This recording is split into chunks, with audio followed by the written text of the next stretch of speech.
নমস্কাৰ। জয় গুৰু শংকৰ। জয় গুৰু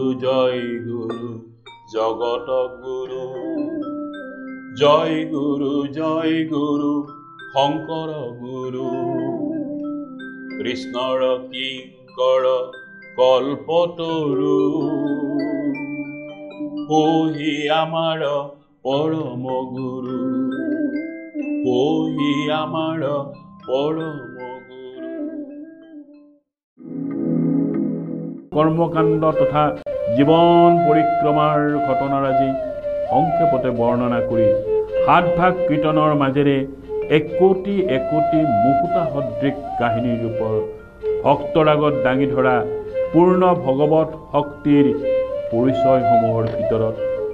গকুলত বলোৰাম আৰু কৃষ্ণই নানান খেল ধেমালিৰে ডাঙৰ দীঘল হোৱা, কৃষ্ণই মাতৃৰ পৰা দুগ্ধ খাবলৈ নাপায় গাখীৰৰ টেকেলি ভঙা, মাক যশোদাই কৃষ্ণক উৰলত ৰছীৰে বান্ধি থোৱা,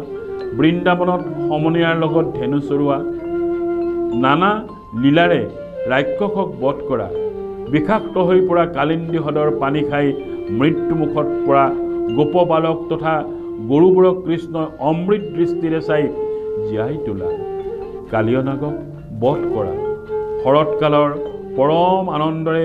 বাঁহী বজোৱা, গোপীসকলৰ বস্ত্ৰ লৈ কদম গছত উঠা, নন্দক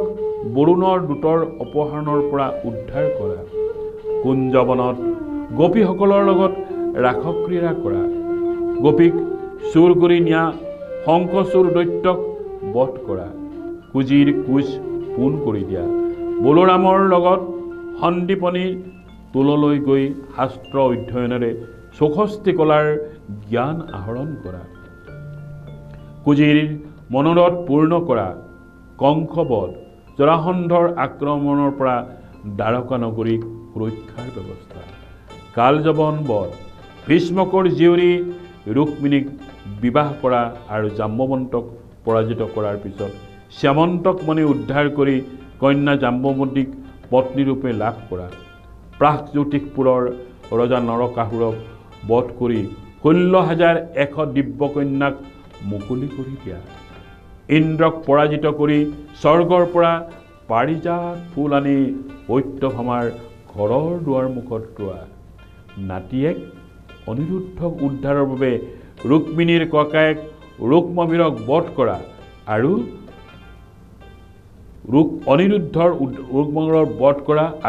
ৰুক্মিণীৰ অনুৰোধ মৰ্মে ৰুক্মবীৰৰ জীৱন দান দিয়া, ভীমৰ হতুৱাই জৰাসন্ধক বধ কৰা, পঞ্চপাণ্ডৱৰ মনোবাঞ্ছা পূৰণ কৰা, বিপ্ৰ দামোদৰ দ্বাৰকালৈ যোৱাত কৃষ্ণই আদৰ সাদৰ কৰা, পিতৃ বসুদেৱক মহাজ্ঞান দিয়া, মাতৃ দৈভকীৰ মৃত পুত্ৰসকলক ঘূৰাই দিয়া, অৰ্জুনক সুভদ্ৰাৰ লগত বিয়া পাতি দিয়া, মহাকালপুৰলৈ গৈ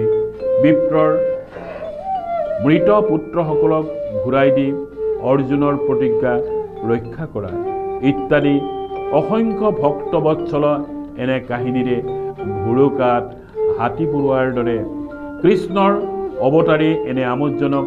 লীলাসমূহৰ বিষয়ে কৰা বৰ্ণনাৰ 1782 সংখ্যক পদত লীলামালা কথাইটো কৃষ্ণৰ কীৰ্তন বুলি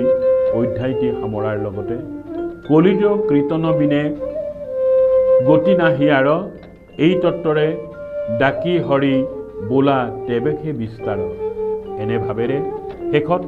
ভক্তগণক গভীৰভাৱে কৃষ্ণৰ চৰণত শৰণ ল'বলৈ আহ্বান জনাই ভাগৱতৰ 10ম স্কন্ধৰ ৰাস পঞ্চাধ্যায়ৰ 29ৰ পৰা 33 অধ্যায়ৰ লগত 34ৰ পৰা 36 অধ্যায়ৰ সংযোগ ঘটাই মূলতঃ ইয়াত শৃগাৰ ৰসক মুখ্য স্থান দিয়াৰ লগতে কৰুণ, ভয়ানক, শান্ত আদি ৰসৰো পৰশ ঢালি কাহিনীভাগক মুঠ 30টা কীৰ্তনেৰে মূল বিষয়বস্তু শৰৎকালত বৃন্দাবনৰ যমুনা নৈৰ পাৰত চিৰ যৌৱনা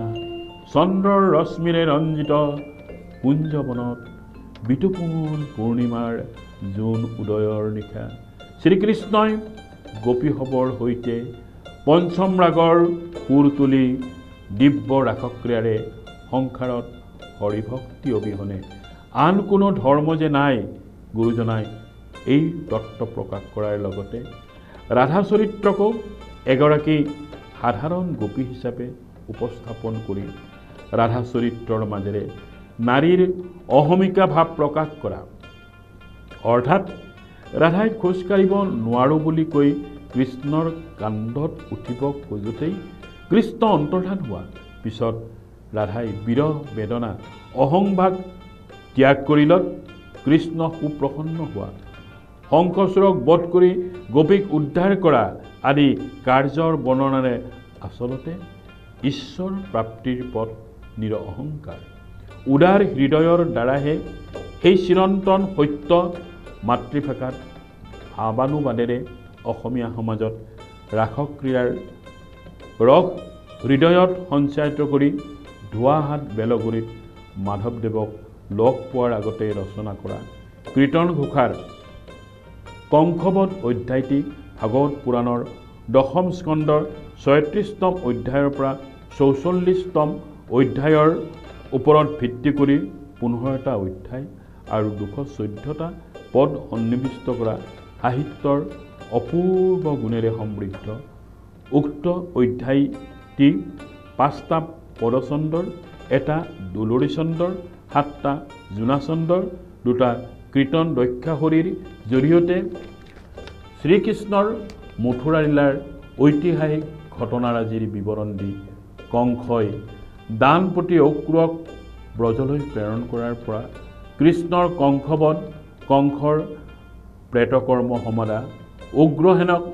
বন্দিত্বৰ পৰা মোকলাই পুনৰ ৰজা পতা পিতৃ মাতৃ বসুদেৱ দৈৱকীক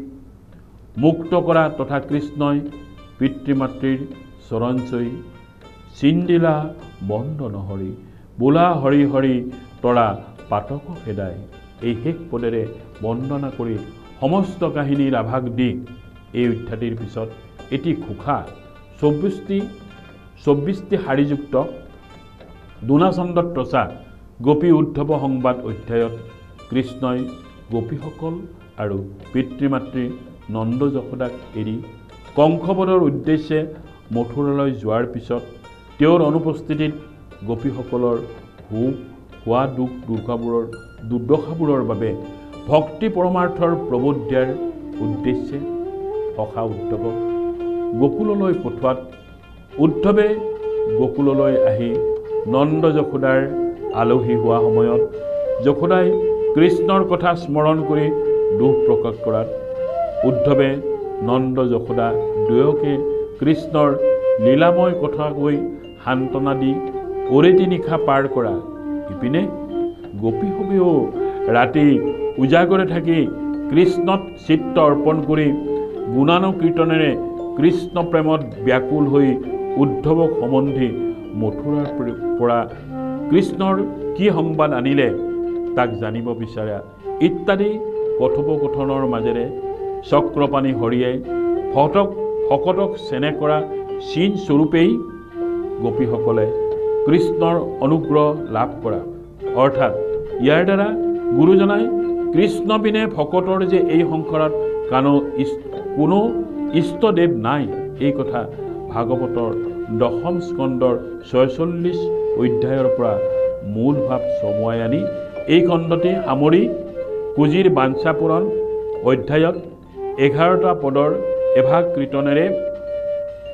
দোলৰী চন্দত ৰচা উক্ত খণ্ডত মূলতঃ কৃষ্ণৰ ভকতবৎসল স্বৰূপক অতি সুন্দৰকৈ দাঙি ধৰি কাম ভাৱেৰে ভুজিলেও কৃষ্ণক যে লাভ কৰিব পাৰি অৰ্থাৎ কৃষ্ণই কেনেদৰে কুঞ্জীৰ মনোবাঞ্ছা পূৰণ কৰিলে সেই সমস্ত কাহিনীভাগ ইয়াত উল্লেখ কৰি এইদৰে ভক্তৰ নিস্বাৰ্থ সেৱাতেই মুগ্ধ হয় সেই সত্য প্ৰমাণেৰে গুৰুজনাই ধোৱাহাত বেলগুৰিত থাকোঁতেই এই অধ্যায়টি ৰচি ভাগৱতৰ পৰা অনা অক্ৰূৰৰ বাঞ্ছা পূৰণ অধ্যায়ত অক্ৰূৰৰ একান্ত কৃষ্ণ ভক্তিৰে কিদৰে কৃষ্ণই অক্ৰূৰৰ লগত কংসবধৰ বাবে অহা সময়ত অক্ৰূৰৰ কামনা পূৰণৰ বাবে দিয়া প্ৰতিশ্ৰুতি মৰ্মে অক্ৰূৰৰ গৃহ পবিত্ৰকৰণ বাঞ্ছা পূৰণ কৰিলে